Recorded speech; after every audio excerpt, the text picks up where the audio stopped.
I'm Colonel Denny Gillum. Thanks for joining us today on Frontlines of Freedom.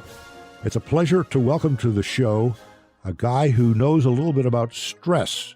He presently is a leader at the Lutheran Hour Ministries, but he's done a lot of teaching and other things before that, so he knows what he's talking about. Anyway, welcome to Frontlines of Freedom, Dr. Tony Cook. Glad you're here.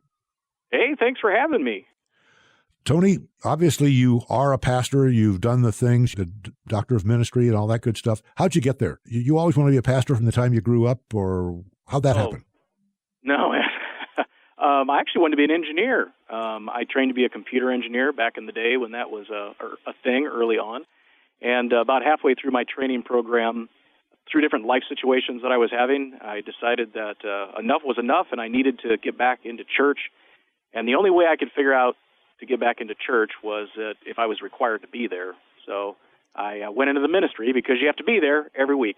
So I went from engineering into seminary, and I spent 10 years as a parish pastor serving both small and large congregations. I spent 10 years as a seminary professor teaching practical theology, teaching guys how to preach, teaching them how to teach in their congregations, and I also taught in the area of cultural studies.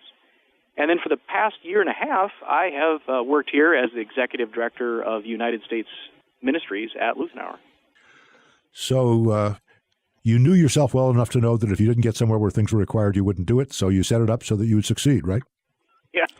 You ever have one of those days, especially when you're a young guy, when you get up, you look in the mirror, and you kind of see yourself maybe from the outside a little bit, and you catch a glimpse of who you really are.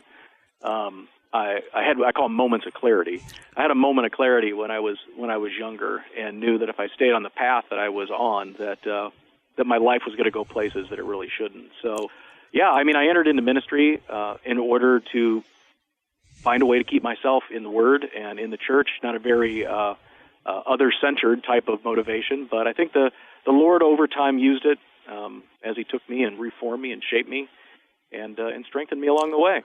Well, one of the things that life is full of is moments when you suddenly realize there's a change, and that can cause stress, I would think. And since stress is the topic today, because we military folks get all kinds of stress, whether it's from combat or family issues or whatever, and they're not unique to the military, but we do have a corner on some of the stress from combat and that sort of thing. So our topic today is stress. Tony, start with, what is it? I guess there's good stress and bad stress. Good stress got you where you are now, right? There is. You're right. There is good stress and bad stress. A lot of times people will say, I want a stress-free job, or I want a stress-free life. And what you realize is there is no such thing as stress-free. Stress is a normal response that we have to daily life. We're designed, our brains, to react to perceived threats. And when those threats arise, our body has a burst of hormones, our heart rate increases, and all those things work to fuel a fight or flight response. So in many ways, stress can be good. If you imagine you're in combat, that heightened stress gives you heightened awareness and alertness to what's going on. Say, for example, in everyday life, you're getting ready to walk across the street and a car darts out, and that stress and that adrenaline hits you, and it gives you the ability to move out of the way. So even positive events in life give stress. So stress in and itself isn't necessarily a negative thing. It's something that just comes along with what it is to be a human being. Yeah, it comes with life. This is Colonel Denny Gillum on Frontlines of Freedom. We're talking with Dr. Tony Cook about dealing with stress. Okay, so there's good and bad. What's the impact on us of stress? You mentioned it can give you the adrenaline flow. What else? Well, it's interesting because when stress turns bad, a lot of times they call that chronic stress. And what happens is if you live in a sustained environment where you're constantly getting the stress and you're experiencing that fight or flight response, if you're doing that constantly, that can begin to give negative effects. Your blood, is being diverted all the time. Your adrenaline is going. You're extra hyper-focused. You're on high alert. You have kind of this hyper-vigilance that's going on. And eventually those effects can impact you in a very holistic way. So as people, we aren't just bodies, but we have emotions and we have spirit. So stress can impact us negatively physically, emotionally, and even spiritually. So a lot of the physical impacts of stress, you might have headaches, you might have issues with your digestion, you can have a lot of tension in your muscles, you can experience chest pains a lot of times. You can also have physical fatigue. Another example of physical symptoms would be like sleeping problems. And I'm sure we've all experienced these type of things where we're tossing in bed and we have all this tension that's built up. Well, in many ways, that would be the physical symptoms. Emotionally, we have things like the inability to focus. So I know for me, when my stress levels go up, my ability to focus and pay attention goes down quite a bit. We become restless, jittery.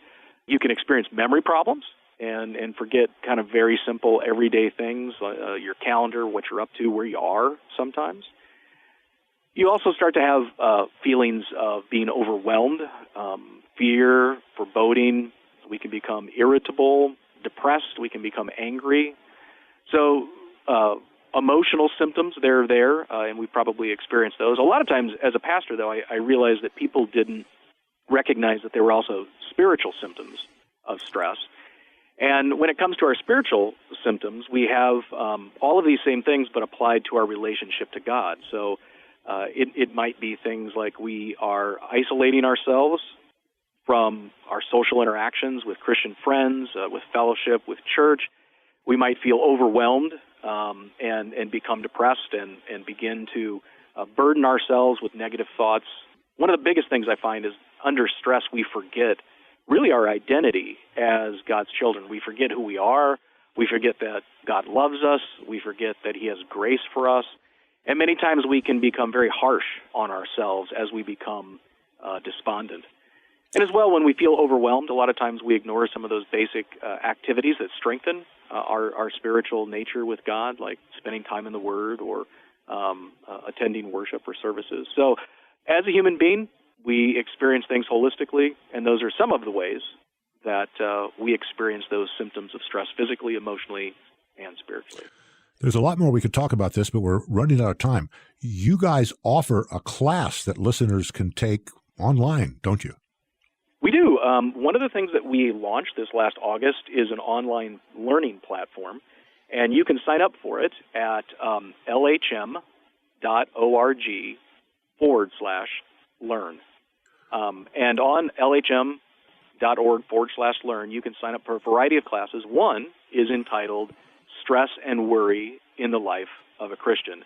And it's just one of a number of courses that you can do. As I said, it's absolutely free. It works on your computer. It works on your phone. It works on your iPad, your tablet. And you can take it anytime you want. It's available and ready and waiting for you. Wow. That is awesome. Tony, thank you for sharing that. That's great news. I'm going to have you back on so we continue having this conversation in some more depth. We're going to need a little more time when we're not under the stress of time. Thanks for joining us today. It's my pleasure. Thanks for having me.